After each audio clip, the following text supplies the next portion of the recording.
Olá a todos, eu me chamo Maria Rosa de Carvalho Lima, sou aluna de licenciatura em matemática no Instituto Federal do Piauí, campus Teresina Central, e no vídeo de hoje nós vamos demonstrar um teorema e resolver uma questão. Esse teorema está relacionado ao capítulo de derivadas do livro de análise real de Elon Lages. Para fazer essa demonstração, eu precisarei fazer a retomada de outros dois teoremas que serão cruciais no processo de demonstração, bem como também retomar alguns outros conceitos que serão também importantes. Então, vamos lá para a demonstração. E hoje nós vamos trabalhar o teorema 6, que é o teorema de Rowley, que diz o seguinte: seja f uma função definida nesse intervalo fechado, AB, chegando em R, uma função contínua, com f de A igual a f de B. Então, se f é derivável no interior desse intervalo fechado, ou seja, no intervalo aberto AB, então existe pelo menos um ponto pertencente a esse intervalo aberto AB, tal que a derivada primeira neste ponto é igual a zero. Perceba que nós temos aqui uma função que está definida dentro do intervalo fechado e contínua, portanto, essa função ela não explode para o infinito, é uma função limitada, onde o f de A tem que ser igual ao f de B.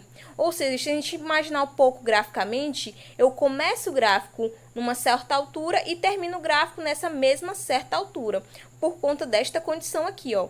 E ele diz também que dentro do intervalo aberto AB, ou seja, no interior desse intervalo fechado, essa função é derivável, portanto, isso aqui acontece, certo? Então, perceba que, para que esse teorema possa ser aplicado, a função ela deve satisfazer as seguintes condições. As três condições, né, propostas aqui. A primeira condição é que ela deve ser contínua no intervalo fechado que vai de A até B, deve ser derivável no intervalo aberto que vai de A até B, ou seja, no interior desse intervalo fechado, e o f de A deve ser igual ao f de B. Então, a gente vai ver agora o que é ser uma função contínua, o que é ser uma função derivável, o que é esse f de A ser igual a esse f de B e o porquê que essas condições são cruciais, ou seja, se eu omitir uma, eu consigo ter um contra-exemplo. Então, a gente vai aqui trabalhar essas questões. Trabalhando aqui, ó, a primeira condição que essa função tem que satisfazer, ou seja, a função deve ser contínua no intervalo fechado AB. Mas o que é uma função contínua? Se a gente pensar um pouco graficamente, uma função contínua é uma função que ela não apresenta saltos. Ó, essa função aqui é um exemplo de função não contínua, porque se a gente vê aqui, ó, ela apresenta um salto. Essa função ela não é uma função suave. O gráfico dela apresenta um salto. Ou seja, dentro do domínio dela, ela não está definida dentro de em todo o seu domínio.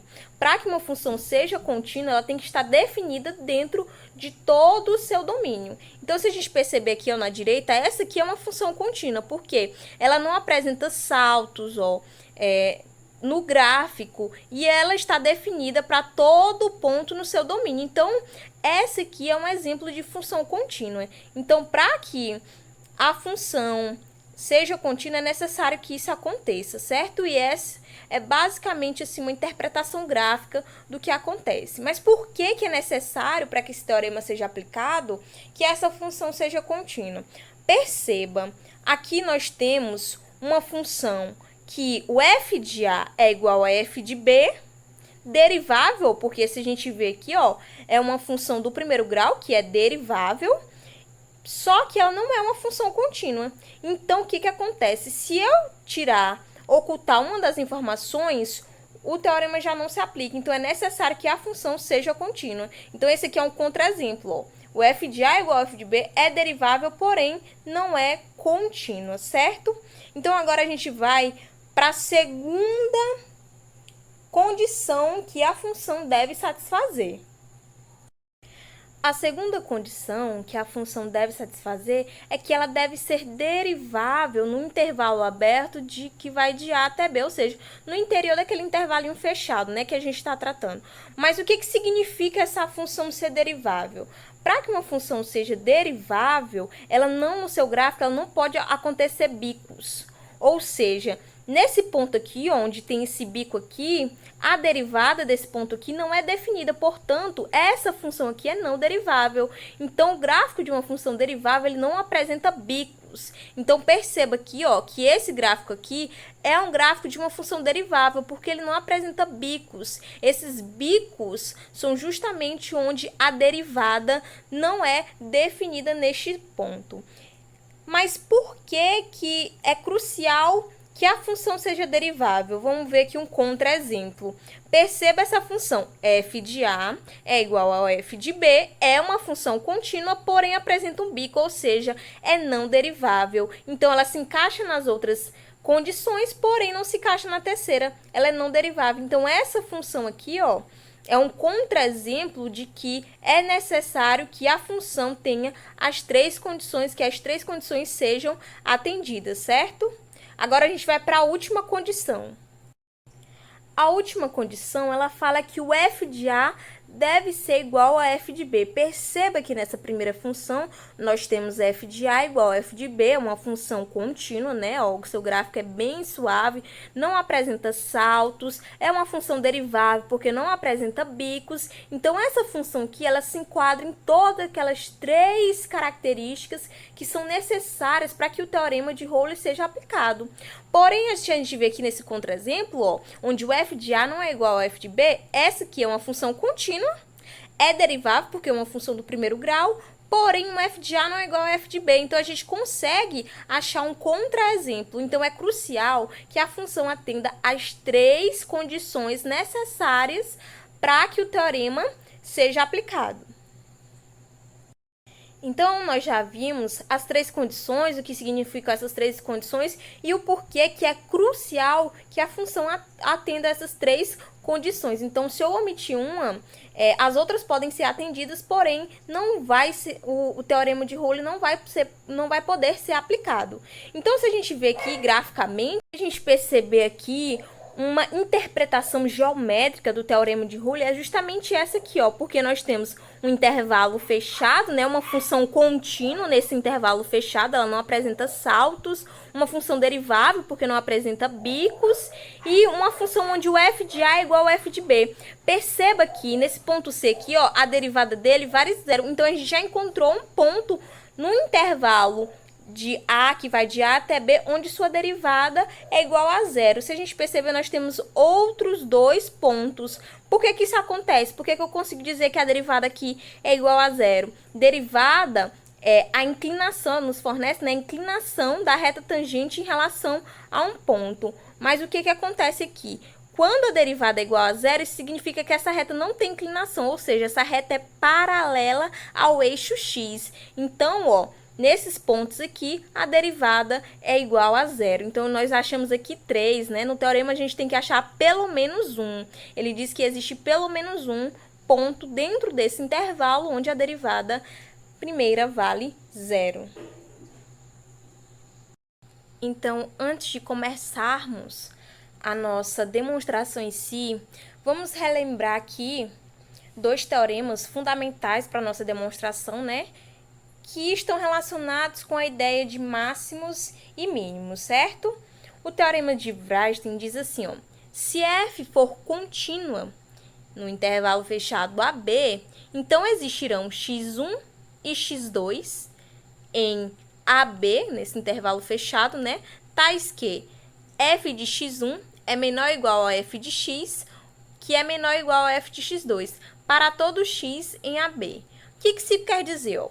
Eu fiz aqui um esquema gráfico para que vocês percebam que ele está dizendo que o f de x1, que é justamente esse ponto aqui, ele é menor ou igual a f de x, que é menor ou igual ao f de x2. Ou seja, para todo x, né, pertencente a esse intervalo. O f de x1 é justamente o menor valor que a função admite, é o ponto de mínimo. E o f de x2 é justamente o maior valor que a função admite, é o ponto de máximo. Então, o teorema de Weierstrass, de uma maneira informal, né, falando aqui, ele te dá que quando uma função for contínua em intervalo fechado, então sempre existirão x1 e x2, tal que o x1 vai ser ponto de mínimo e o x2 vai ser ponto de máximo.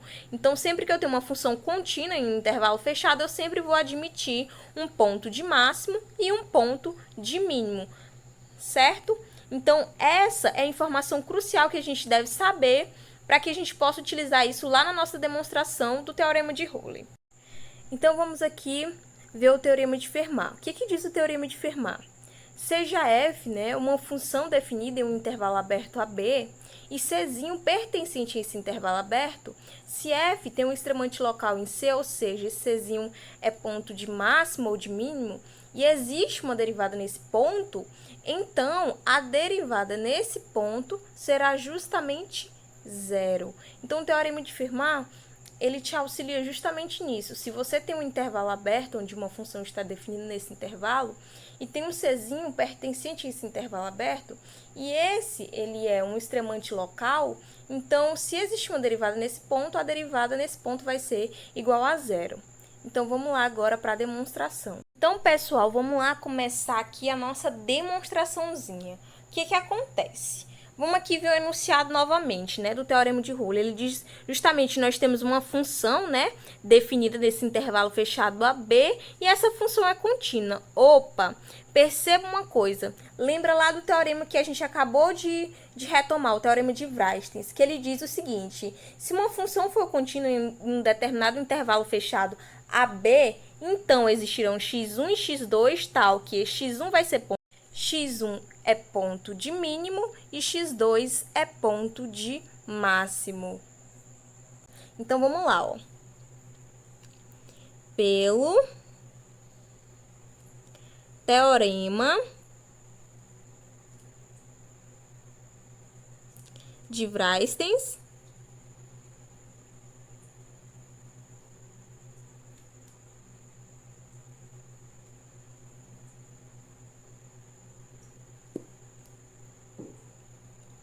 existe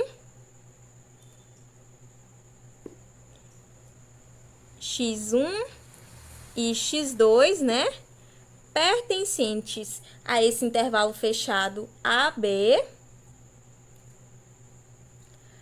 tal que f de x1 é menor ou igual a f de x, que é menor ou igual a f de x2.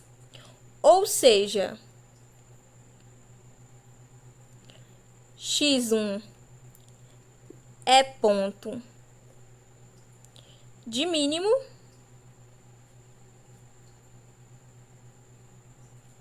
e x2 é ponto de máximo. Então, a gente já descobriu, né, que essa função admite um ponto de mínimo e um ponto de máximo que está pertencente a esse intervalo fechado AB. Ou seja, esses pontos de mínimos estão dentro do interior desse intervalo fechado, ou eles podem ser os próprios pontos de fronteira, os pontos da borda, ou ele pode ser o A, ou ele pode ser o B. Então, vamos trabalhar aqui com as duas hipóteses. Se x1 pertencer ao intervalo aberto AB, por que o intervalo aberto? Porque é no interior. Então, se é interior, é intervalo aberto. Então, o que acontece? Vamos analisar aqui. Se x1 é um ponto de mínimo,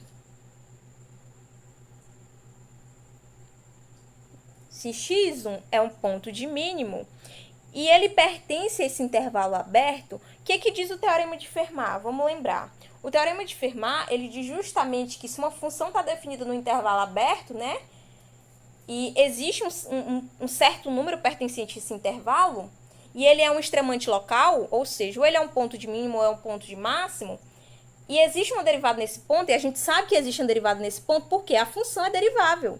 Então, existe uma derivada nesse ponto. Então, ele diz que a derivada nesse ponto vai ser igual a zero. Então, ó, se x1 pertence a esse intervalo aberto, como ele é ponto de mínimo, né, pelo teorema de Fermat,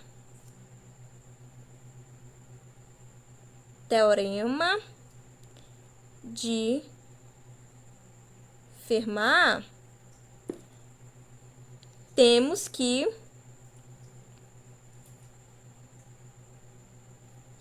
f' de x1 é igual a zero. Ou seja, nós já temos um ponto pertencente ao interior desse intervalo AB, onde sua derivada é igual a zero. Então, a gente precisa achar pelo menos um, já achamos um. Então, a gente consegue ver, ó, a demonstração desse teorema. Agora, o que acontece? Se x1 for igual a um dos pontos de fronteira, o que acontece? Vamos ver aqui, ó. Vamos subir um pouquinho aqui mais o papel. Se x1 for igual a A, o que acontece? Se x1 é igual a A, com x1, né, sendo ponto de mínimo, e nós sabemos pelo teorema que f de A é igual a f de B, o que isso implica? Isso implica, então, se o f de A é igual a f de B, então implica que B é ponto de mínimo também. É ponto de mínimo. Então, veja lá, olha, as duas extremidades são pontos de mínimo. Se as duas extremidades, os pontos de fronteira, são pontos de mínimos, isso quer dizer que o ponto de máximo está justamente no interior. Ou seja, o ponto de máximo pertence a esse intervalo aberto AB. Então, ó, segue que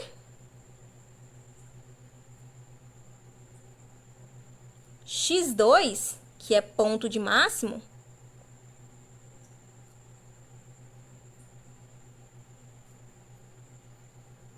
pertence ao intervalo aberto AB. Perceba de novo pelo teorema de Fermat. Se x2, que é ponto de máximo, pertence ao intervalo AB e a derivada nesse ponto existe, então, pelo teorema de Fermat,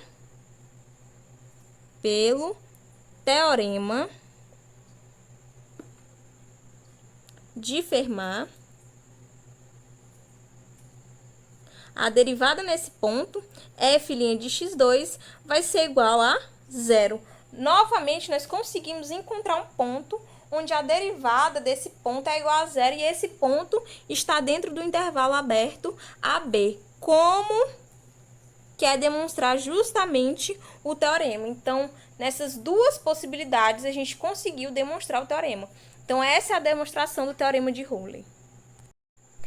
Então, olha só, uma outra interpretação geométrica que eu posso ter, né, do teorema de Rowley é justamente essa aqui, ó, uma função contínua, f de A igual a f de B, e é uma função também derivável. Porém, perceba que essa aqui é uma função constante. Então, por que a gente não faz a demonstração? Porque já é trivial. Porque para todo x que eu pegue nesse intervalo aqui, né, eu sempre vou ter que a derivada desse ponto vai ser igual a zero, porque essa é uma função constante. E a gente sabe que derivada de função constante é sempre igual a zero, certo? Então, vamos lá para a questão. O que a questão fala? Seja f uma função definida nesse intervalo fechado, contínua, né? Derivável no interior desse intervalo, ou seja, no intervalo aberto que vai de A até B, com sua derivada maior ou igual a zero, para todo x pertencente a esse intervalo aberto AB. Aí ele fala, se a derivada de x é igual a zero apenas num conjunto finito, prove que f é crescente. Então, vamos ver aqui o que a gente tem de informação. Perceba que ele fala que a derivada dessa função é maior ou igual a zero. Então, a gente já pode daqui tirar que essa função ela não decresce. Por quê? Para que a derivada de uma função seja... Por quê? Para que uma função seja decrescente, a sua derivada tem que ser menor do que zero. E essa derivada aqui é maior ou igual a zero. Então, a gente já pode concluir que essa função é não decrescente. Então, vamos lá. Note que f' de x é maior ou igual a zero. Então,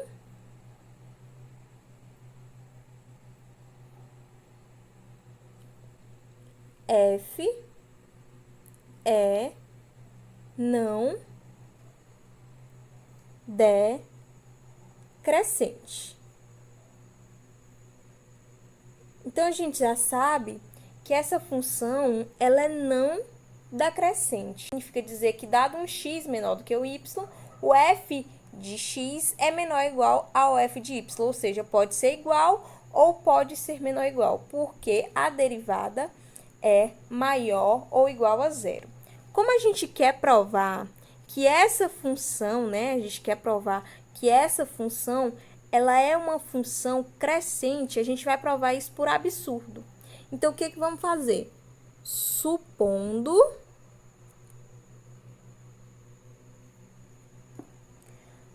por absurdo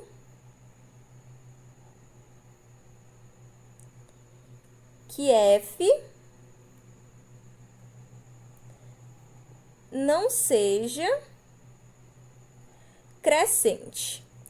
Ora, se eu estou dizendo que essa função é não decrescente e eu também estou afirmando aqui por absurdo que ela não é crescente, então existe um intervalo, né, que essa função ela vai ser constante.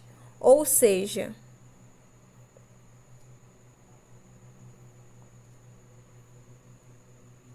existe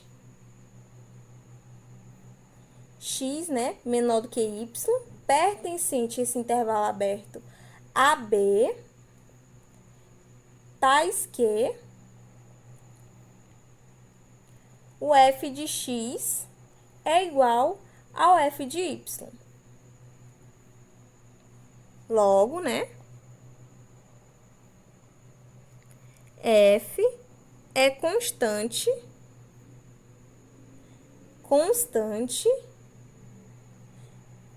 em esse intervalo fechado aqui, ó, x, y. Por quê?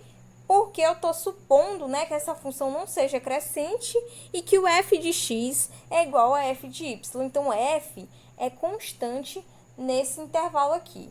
Mas como é que a gente pode realmente afirmar isso? Ó? De fato, vamos aqui provar que realmente, através desse absurdo, né, a gente chega nisso aqui, ó.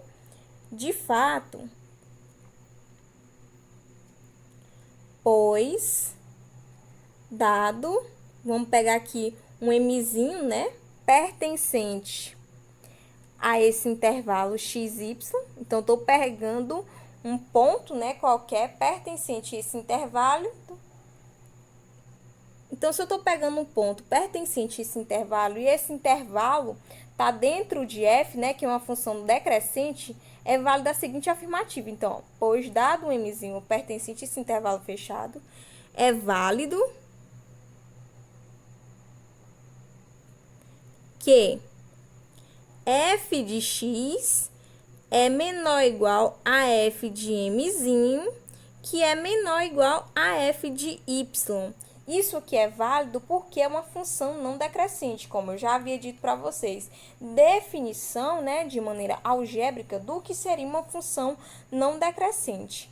Então, observe que f de x é menor ou igual a f de mzinho, né, que esse ponto está aqui pertencente a esse intervalo fechado, né, que é menor ou igual a f de y. Aí, observe que,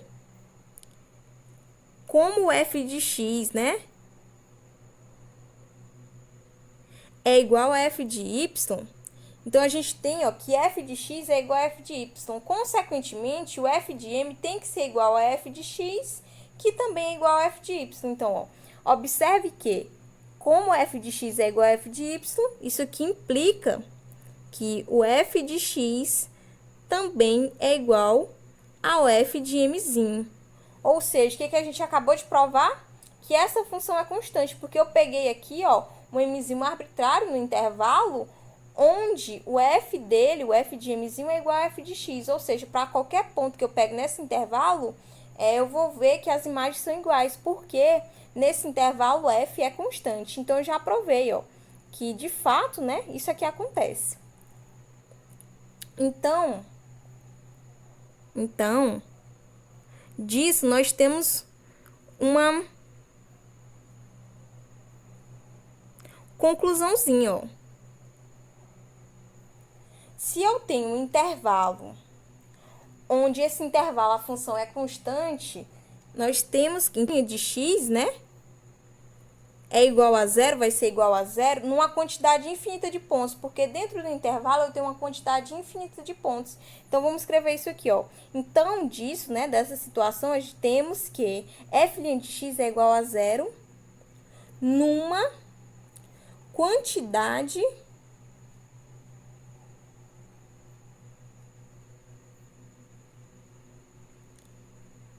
infinita de pontos.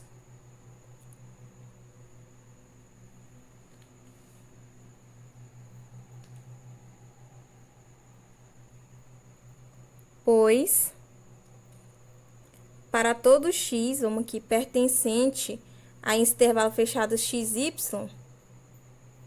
fechado, né? Isso implica que a derivada de x, né, vai ser igual a zero. O que contraria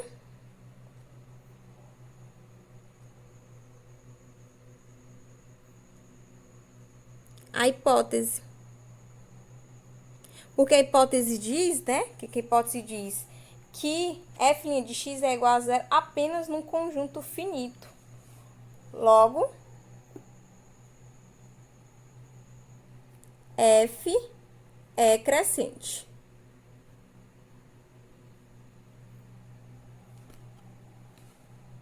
Então, a gente provou aqui a nossa questãozinha. E foi isso. Fechado, né? Isso implica que a derivada de x, né, vai ser igual a zero. O que contraria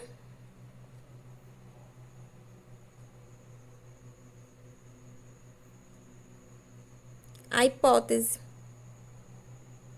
Porque a hipótese diz, né, que a hipótese diz que f' de x é igual a zero apenas num conjunto finito. Logo, f é crescente.